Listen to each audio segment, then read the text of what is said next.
Welcome to Below the Line, where we talk about working in Hollywood from the crew perspective. My name is Skid. I'm a former assistant director and your host.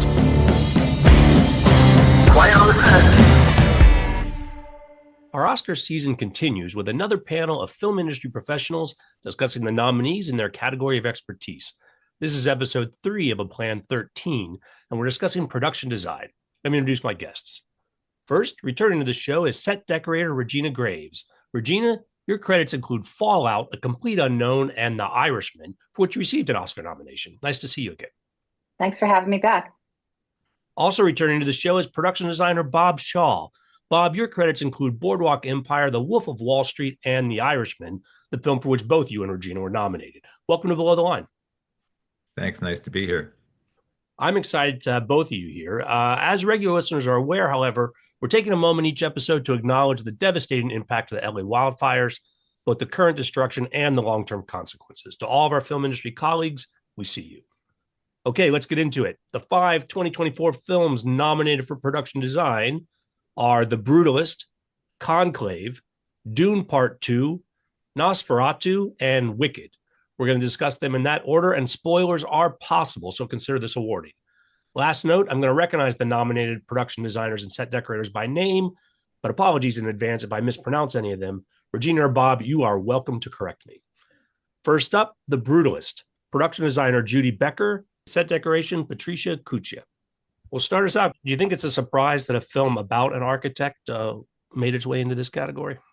No, I don't think so. I think it's an interesting thing that the designer had the two problems of doing the normal production design job and then also being the stand-in for this genius architect, which is a very daunting task, and which I think was addressed very well. But it's a difficult thing to have to represent someone who's being called a genius. Yeah, I think often what we do is kind of a craft. That's a very difficult assignment, let alone being in Budapest or being centered mostly in Budapest and having to look like you're in Pennsylvania, which is an increasing challenge for films. As more and more things are brought overseas, people are going to be charged with making Budapest look like Paris, making Budapest look like the moon. Who knows? That's another very difficult challenge, which I think was also met very well. I think, for example, the library was a very successful and very interesting design, and in a funny way, it looked even better in the magazine where there's you see, look, it's in the magazine, and it really looks quite stunning. Stunning. It would have gotten my attention if I were flipping through the magazine. And close to the end, when there's the part of the design is that the sunlight creates the cross, I think was also sort of very interesting and clever sort of idea. Yeah, I have to agree with Bob. I'll probably get some backlash. I wasn't a fan of the movie itself, but I shouldn't judge the, production design on that. The library I thought was very beautiful. I think that was the highlight of the movie for me, not the building of the center that they were building. There were some beautiful shots as far as like the cinematography. I know that they had a really small budget, and I applaud them for what they did with what they had. There are just some things that didn't really sit right with me as far as everything. But again, I'm not sure if that's because of the movie itself and it just took me away from everything else. But I think they had a hard task as far as the production design, and the movie being about an architect brings a lot of light into that and connects the production design with the film. I'm not really a huge fan of brutalism, but I guess that's really the backstory of it all. But overall, I think for what they had and the resources that they had, that it was a well-told story. I joked at the start about a surprise here, but you bring up a good point. If they had not met the assignment of creating his work, like if it had looked false, that would have really undermined what they were doing. But yeah, Bob, as you mentioned, it seems like they really rose to the challenge. It's very, very difficult in any film that has like the brilliant painting, the brilliant composition, the brilliant building. It's a very daunting task that I would be apprehensive to take on myself. And I thought it was met very well. From the sketches to the library to certain aspects of what there was of the finished product. There has been a lot of talk about how cheaply the film was made, despite its length and ambitious sets, I'm assuming.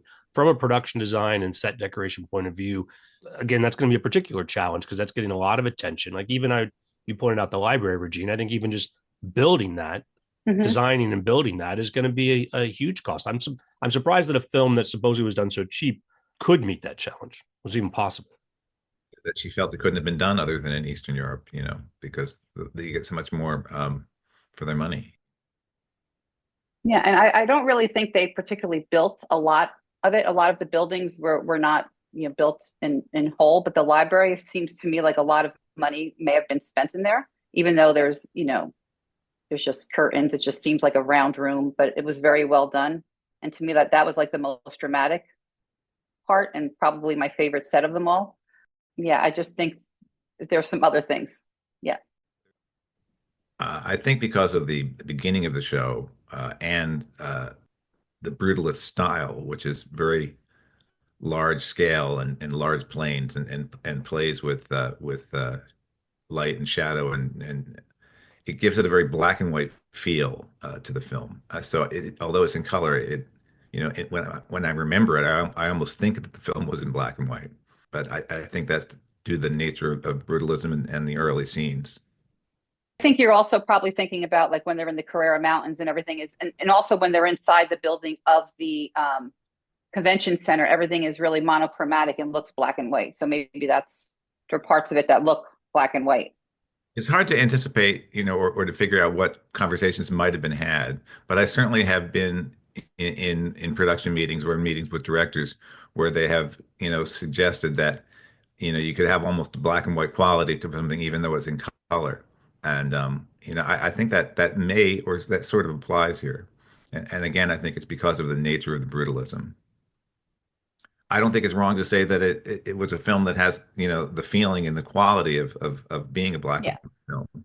And I think that there is something that relates to the brutalist style that, gives you that feeling because it's such big shapes and big planes and it almost is like you know, has a black and white feeling.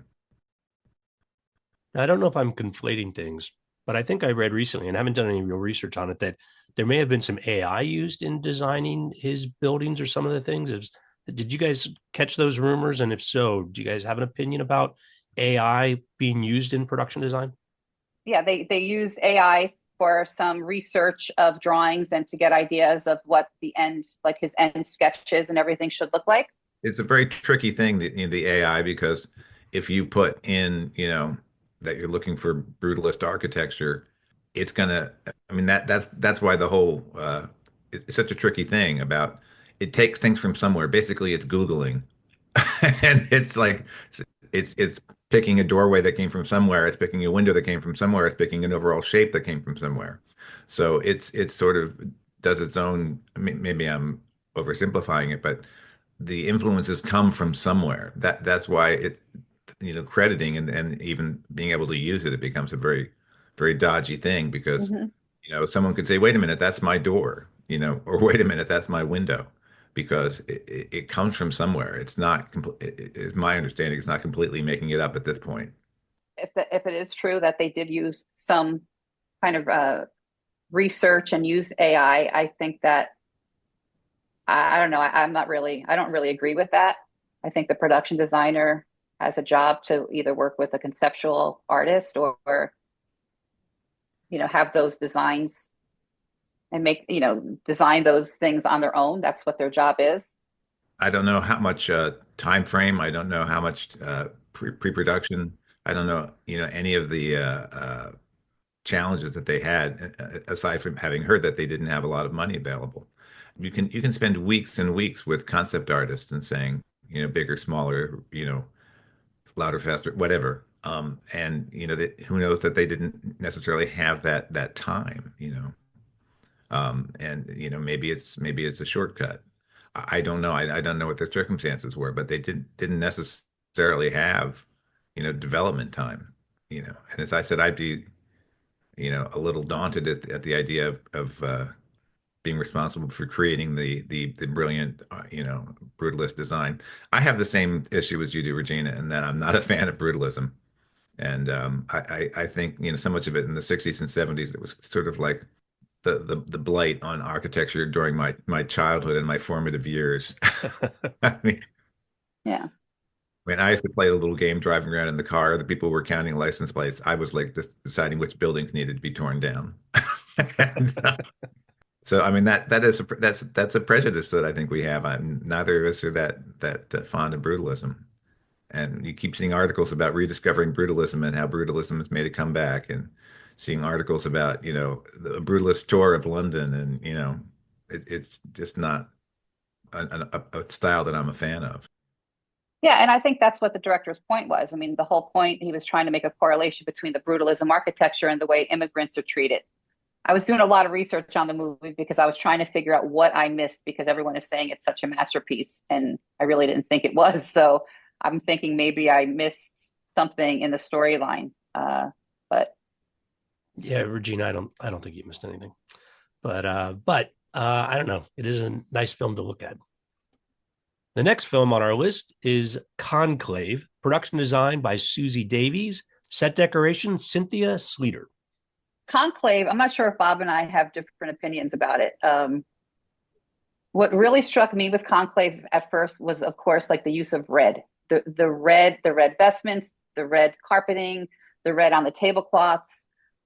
I mean, everything technical about this movie really worked for me. I loved the costume choices with the production design choices and the cinematography. I think it all blended well together. Again, the red was just like the bold thread throughout the whole movie for me. I loved, just sitting there, the things that like a set decorator thinks I'm just watching when they're in the, Sistine Chapel and they're sitting at their tables. And all I kept on thinking was, oh my God, those tablecloths fit so well. And she must have had them made specifically, for the tables, and the way all the dressing was. And I loved that they used like the use of the modern, against the classic, and how that all worked together. I loved, we could say it probably falls under the prop department, the use of like the modern technology against like the older buildings, like when you see like the telephones on the floor, or you see like the cell phones going into the plastic bags, or you see the one priest, he's drinking, a modern espresso machine in the room. Like I loved all the modern touches against that kind of old world architecture. I love the movie itself. I thought it was a great movie, but I really did admire the way the set dressing was handled, and the production design. And again, I was reading back with like the ADG and how they, I know they built only a small part of the Sistine Chapel. Well, I shouldn't say a small part, but they said they found, flats that were from another movie in Cinecittà that they had reused, and then they had the craftsmen over there, the scenics that did these wonderful paint jobs on them, and it looked just beautiful. And then all of the hallways and the guest areas with like the marble and the flooring, and then the red doors once again. I just think everything really worked well together. It felt almost kind of like a prison. I loved it. It's interesting to me that, that the Sistine Chapel ultimately is the Sistine Chapel, and how the other spaces were treated, what was, I thought, was very interesting to me, and also a very kind of bold choice. And it reminds me that I forget the name of the Pope's private chapel where he says Mass every day, but it's more modern. And when you look pictures of it, it doesn't have, the architectural detail that we're used to seeing or that we associate with the Vatican. And it's very, very flat plains. It's just a lot of marble. So I have no idea what the designer used for inspiration, but I think of the private chapel and how modern it looks. And there's a certain thing about Italian design, the contemporary use of marble. I always think of the old Bulgari store on Fifth Avenue. It was like, wow, that it doesn't, modern Italian is a very different style, and I think that the choice to do that with the hallways and the private rooms and whatnot was very interesting, and I think captures a side of Italy that we don't always think of. Hmm. Yeah, I traveled to Italy a lot, and when you go to some of these Airbnbs or some of the hotels, you see like the these old grand buildings that might have been built in like the 1600s, and then you go inside and they have the furnishings are really modern, or like the leather sofas, and even like their choices of lamps and artwork and stuff. And I just think this really, it was a surprise to see it all. I didn't expect the rooms to be so modern looking and have that quality. I was in Caserta this summer and was at one of, where they filmed a lot of the hallway scenes in that grand staircase. So that was also exciting. But I love the colors. And again, I love the cinematography and the blue with the red and like the white umbrellas. And just on the technical side, there's so much that they did right. The thing I took away from it was the contrast of the traditional and the modern, and I thought that was a very astute choice. I mean, honestly, this wasn't one of my favorite movies. Thought, this Cardinal got 17 votes. It was they characterized it as a thriller, but I didn't find it that tense, or the idea that there were, was backroom dealings with the Cardinals. It certainly, certainly didn't surprise me that supposedly holy people weren't so holy. All right, the third film on our list is Dune Part 2, production design by Patrice Bermet and set decoration by Shane View. Well, I mean, I think the design of the film is really quite stunning, and Mhm. I was kind of blown away by the first one, and the choices of designing, particularly some of the interiors and the textures and big, long, large shapes and things with a very, very strong point of view, and how that kind of contrasts with the more primitive elements of people like running around in the dunes and living in caves and that sort of thing. But I think there was really a sense of power of the ruling class there, and I thought it was just really really fascinating to me. The choices were really quite brilliant, I thought, and the textures were amazing. Yeah, I have to agree with Bob. I really love the first Dune, and this one I think I liked even better. Even more so than the first.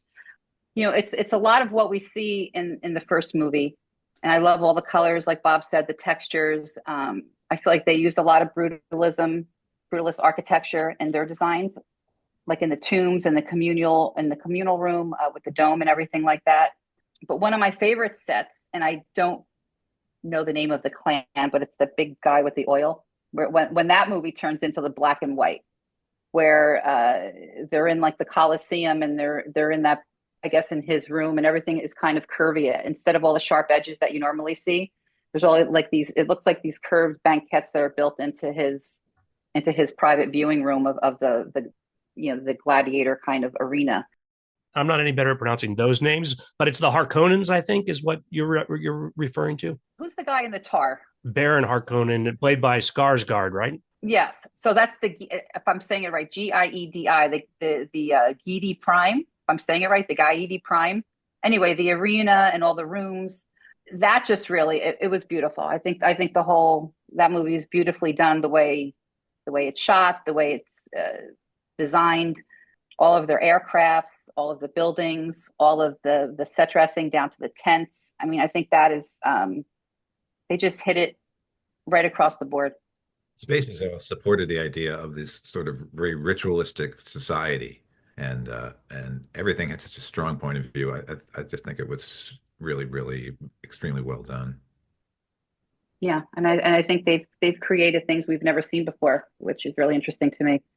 It's all really detailed, and I just sit and wonder that. I mean, you can't do a movie like that here in New York, obviously, but that's something I would really love to work on.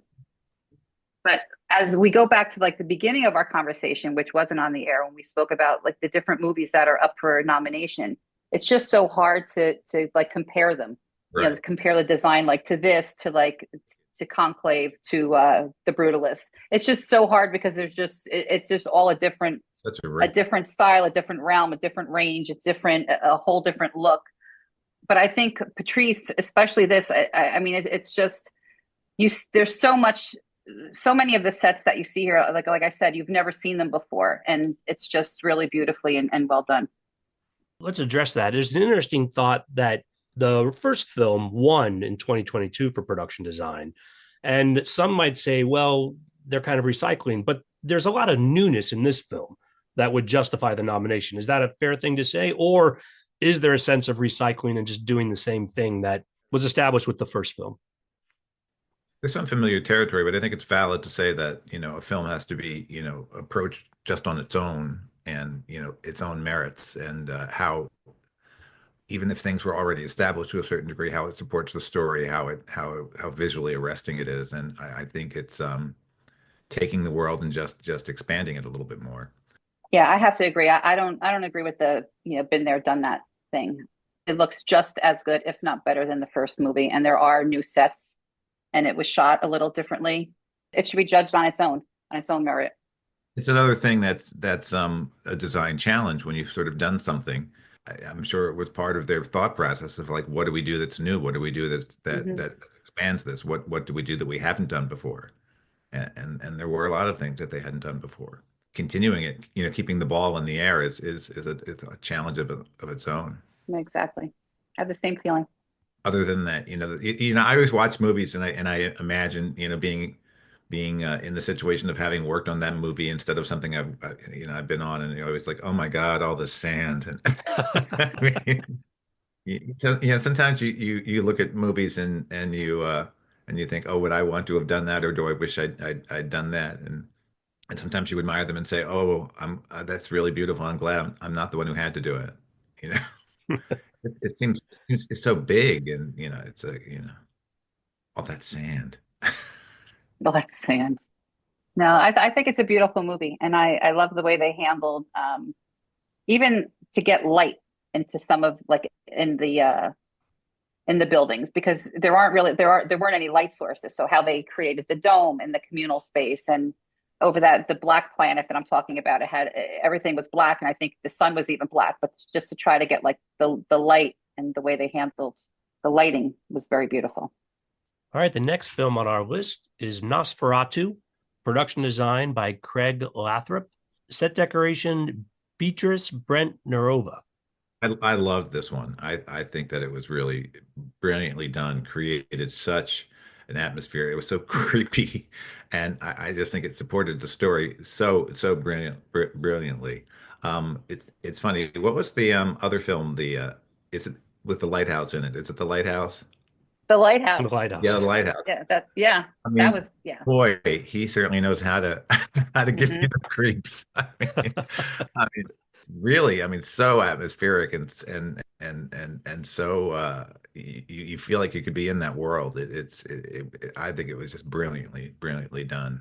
And even I mean, like the old castle, and it's like this is a castle. I mean, the way it sounds, it's just the choice to have it be so decrepit, and in the way it was decrepit, and the way it barely even resembled architecture because it was falling apart. You could put yourself in the position of being the guy going there. Can you just sign this, please? And imagine being at that meeting. I mean, you it really you just felt it, and it's scary. I just thought it was brilliant. And Bob, did you look at any of the ADG presentations? Did you know that, I mean, most of this movie, almost like 90% of it was built. The old town was built, that castle was built. I mean, every set was built, and Astonishing number of sets, and it was incredible. this was one of those movies where after you finish watching it, you want to find out more about it. As soon as the movie was finished, I was online like, well, where did they do this? And where did they do that? And how did they do that? And like, how much did they build? And that was one where it's like, boy, I would love to have Me done too, yeah. that. They built so much was really a little bit of a surprise to me. It's a huge amount of work. And again, one of the themes that gets me with this though is how much production is moving out of the United States, that you can only do certain things by going, to Budapest, or going to somewhere where, everything's cheaper, people aren't being paid union, and it's a little it's a alarming of like where the business is going. And you know, maybe it's because I'm older, maybe a certain amount of time ago they would say, how would you like to spend, you know, a year in wherever, Bratislava. And you would have said, oh, that sounds like fun. And now I'm like, oh God, how do they do this? You know, language barrier, metric, so much you have to face, beyond just even the design. I'm sure there's I know that they make lots of films and that they're, great studios and this sort of stuff, but it still seems to be a fish out of water is something you have to, throw into the whole mix of doing your job. And it seems really daunting to me. So this movie was one of the only movies I wanted to see on the big screen because there was no way I can get it all on a little TV, even a 60-inch. But like Bob, I mean, this movie blew me away. I loved it. I love everything about vampires. I do hate scary movies. I like the good vampires. But I love that period. I love the furnishings, like everything about that whole time period just kind of like sucked me in. But when I was sitting there in the theater, I was like, oh, they're probably out of location. Had no idea they built that old town. Had no idea they built that castle. I thought a lot of the sets were locations, which still wouldn't bother me because they were just dressed so beautifully. But when I came back and I was doing all the research, and that just kind of took it to a higher level for me because I can't believe that they, built so much of that and how real it looked, just how gorgeous it looked. I wasn't a huge fan of the movie itself, but the production design was absolutely stunning. And I think it really supported the film. And like Bob said, it gave you the creeps, everything. It just worked. And I'm so jealous because that is right up my alley and I would love to work on that. But all of like the choices from the exteriors, I'm looking at some photos now of like all their set dressing, and I loved like those lanterns that were hanging over, like on the string in the middle of the street. That was stuck out for me. Like what's her name, Lily Rose Depp, like her house with all the Biedermeier furniture, and I mean I thought that was beautiful, and the paint on the wall, the choices, and the carpeting. I mean the light fixtures, everything just worked, and it was beautiful but being scary. I don't know. I just can't say again enough things about it.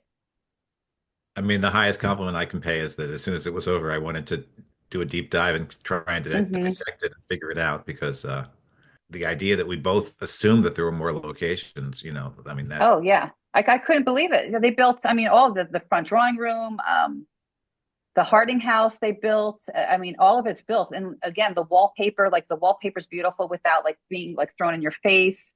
The exteriors, all the streets were built with all the brick and the dirt. And we've done brick and dirt and it never looks that good. I think we do a good job of it, but it's just everything. And the Romanian Inn, that was all completely built with like the thatched roof house and that was just so creepy. But I think what the Orlocks Castle, I can't believe because it just seems so grand and immense and vast, and it just looks so large. I was like, oh, that has to be some old castle somewhere, but it wasn't, and it was really impressive. Really difficult because like building streets and building things that are large, because no matter how large they are, they're never kind of large enough. Mm-hmm. I didn't get that feeling of like, oh, there's that corner building again. Which often you get. I mean, no matter how much you build, there's certain touchstones that they end up filming multiple scenes in the same place. I mean, that happens in lots of films with enormous builds, and you didn't get that feeling here at all. Yeah, and they have the big vaulted ceilings.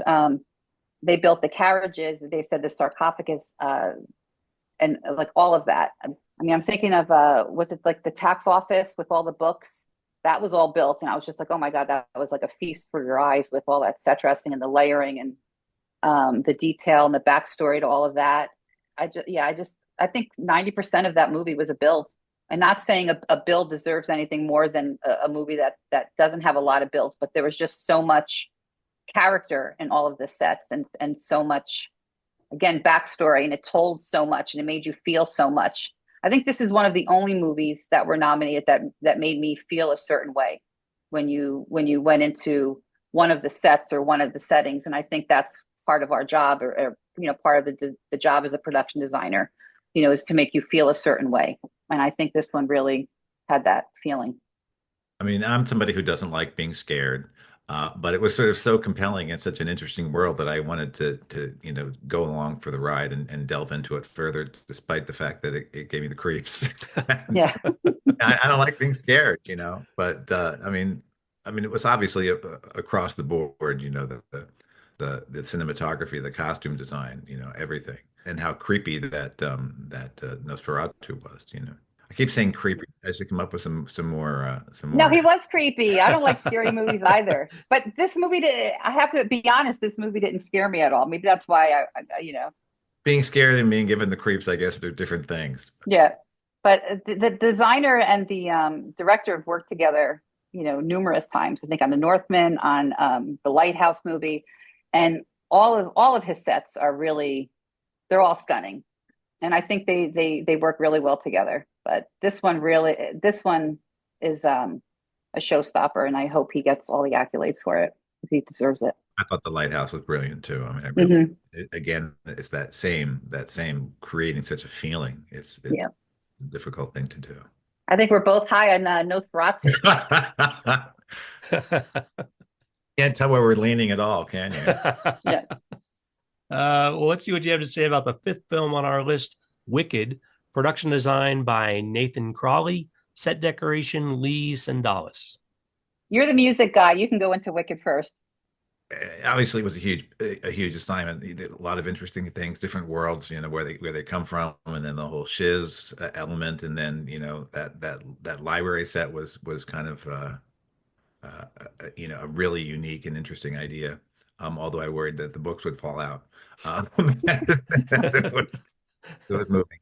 But I will say that there's a certain vocabulary for this kind of film, that I think has to do with what the expected age of the audience being geared more to, you know, kids. You can almost it was just a lot brighter than I would necessarily have interpreted the material. And I think there's a certain style of there's a certain aesthetic for this kind of movie. It's a little bright for my own personal taste. I think you're right by saying that. This movie, again, going into the ADGs, looking at all the presentations, and I watched the inside the set with Nathan and Lee, who I think are both hugely talented and they do such great work.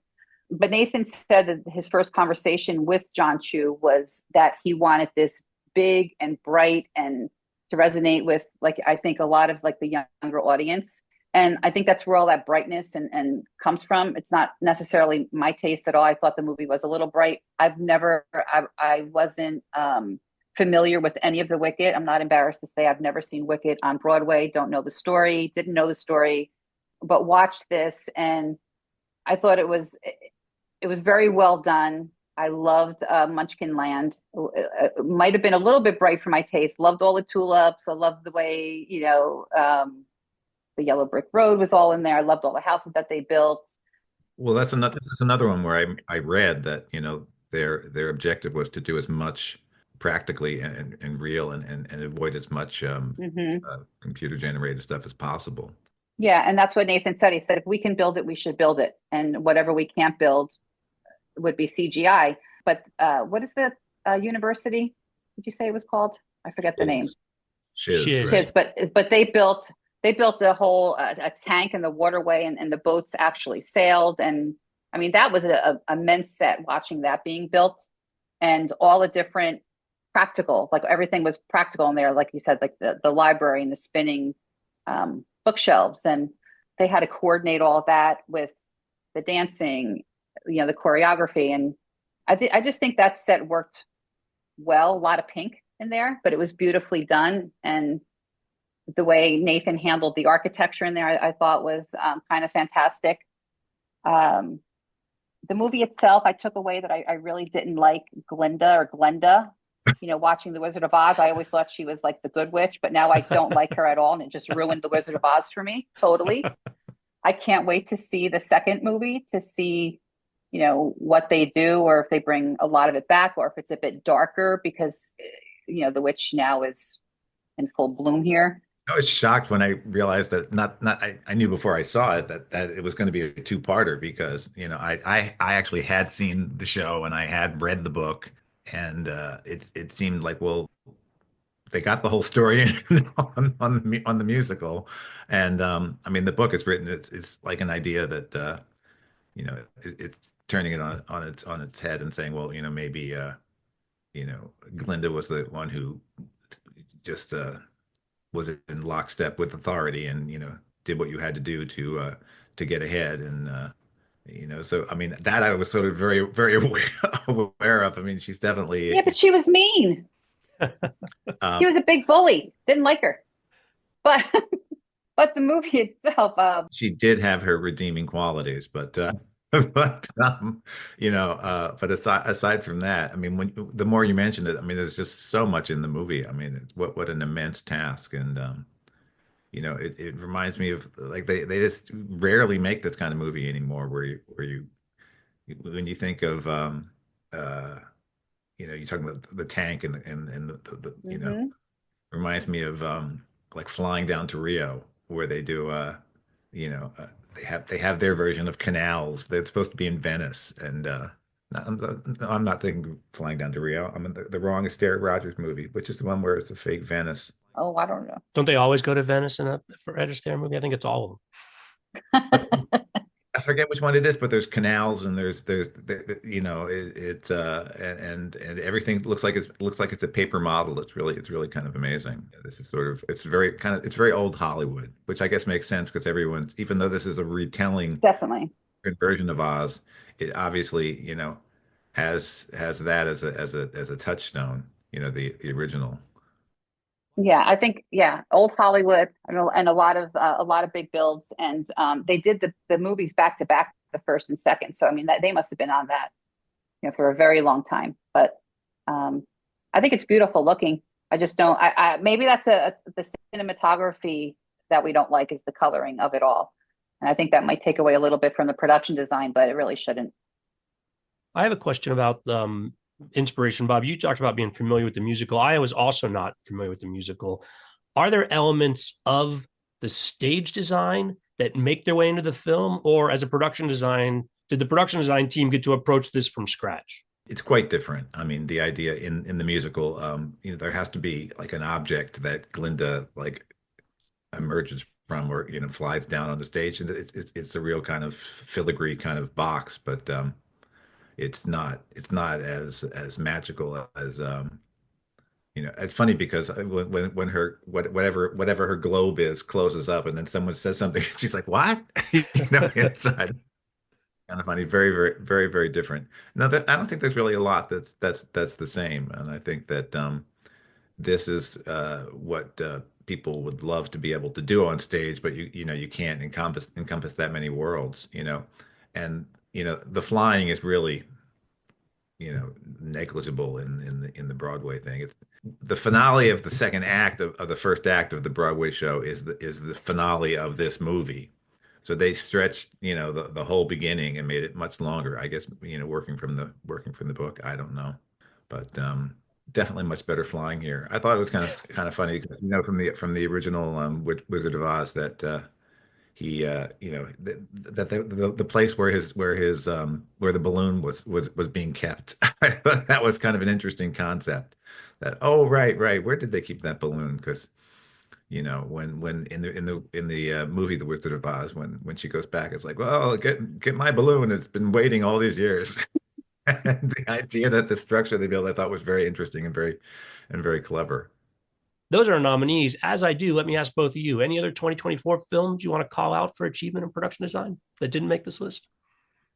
Two things jump out at me, and one I'll bring up since Regina doesn't have to bring it up is Complete Unknown, which I think was very well done, very well observed, not as flashy, And I think that there's a thing where the whole awards it's similar to uh acting awards. People aren't going to get nominated unless they're like having a breakdown or crying or having some kind of mad scene or something like that. And it's the flashy, showy things that get nominated. And there's a similar thing with design. And I was actually even surprised that we had gotten nominated for The Irishman, because when I had my first meeting with Scorsese, he said it should look like nothing. Hmm. Regina was like, "Stop saying that it looks like nothing." But he wanted it to look very real, and he didn't think that anything was very flashy, and he wanted it to be a very real world. And I think that they achieved that, a complete unknown. And I think that you know, it had a reality to me. Having lived in the era, it was familiar, and the scale of things are different. I just thought it was very, very well done, and very real, and unfortunately not flashy. It's the kind of things that get nominated usually. And the other thing I thought was quite well done was Blitz, and the way they recreated even certain huge things from famous photographs and whatnot. The piano that collapses on the first. That was one where you really felt the world that you were in, and I thought that Adam Stockhausen did a really great job on that. So that would have been on my list somewhere. If there were more nominees, I would happily include that one. Well, thank you, Bob, for mentioning A Complete Unknown. I think we really did a great job, and I'm very proud of the movie, and have to say I'm a little bummed that we weren't nominated, because I think it did support the film and played like another, it played like another acting part. But I'll get over it. The films that I really liked and I thought that brought my attention and could have been nominated were there are three of them, and they're I'm Still Here, the Brazilian movie, which I thought was very well done for a 1970s film. Again, nothing in your face, and it just really told the story, and just, as Bob would say, sat back and relaxed, and it really impressed me. The other movie was September 5th. Is it September 5th? Am I getting the dates wrong? September 5th. Yeah, that I had no idea what it was about, but that whole control room and that whole command center, the television studio, I thought that was just really great looking, and you spent so much time in there. And I just kept on thinking again, like, where did they get all that equipment, the period equipment, and just all looks so real and so good.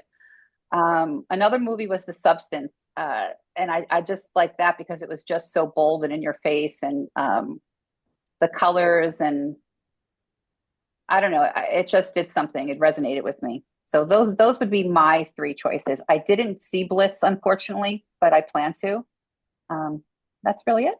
September 5th, the thing that's really kind of interesting is that, the technology, it looks so primitive now, and it was very limited in scope in terms of the number of locations or the number of places they had to be. But for being in that control room for so much of the film, I think it really worked. Yeah, it was really well done. It was very nice work. Another like team I Googled. And I also thought it was a good movie. It was a really good movie. And I felt like it was like shot in that time period. It just really brought me back. I have seen some of those films, but not all. And so I appreciate the recommendation on that. A lot of good films a lot of good foreign films this year. I mean, who knows what's going to get Best Picture? Well, Best Picture at least gets to nominate 10 films. We're stuck with the 5. You guys have recommended 5 others, though, that it's good to look at their production design. On that note, though, we're going to call it a wrap. Great having you guys. Joke. Thanks so much for having us. As I mentioned at the start, this is the 3rd of 13 Oscar episodes, and I hope you'll stick with us. The plan is a new episode every 3 days until the ceremony on March 2nd, so subscribe now if you haven't already, so you catch them all. As always, I appreciate your feedback. You'll find my contact info on our website, belowtheline1word.biz. That's B-I-Z. Closing credits, thanks to Curtis Five for our music and John Wan for our logo. The logo is available on t-shirts, mugs, and stickers at redbubble.com. To all of our listeners, I appreciate you. Please rate us wherever you get your podcasts. Tell your friends. Thanks again from Below the Line.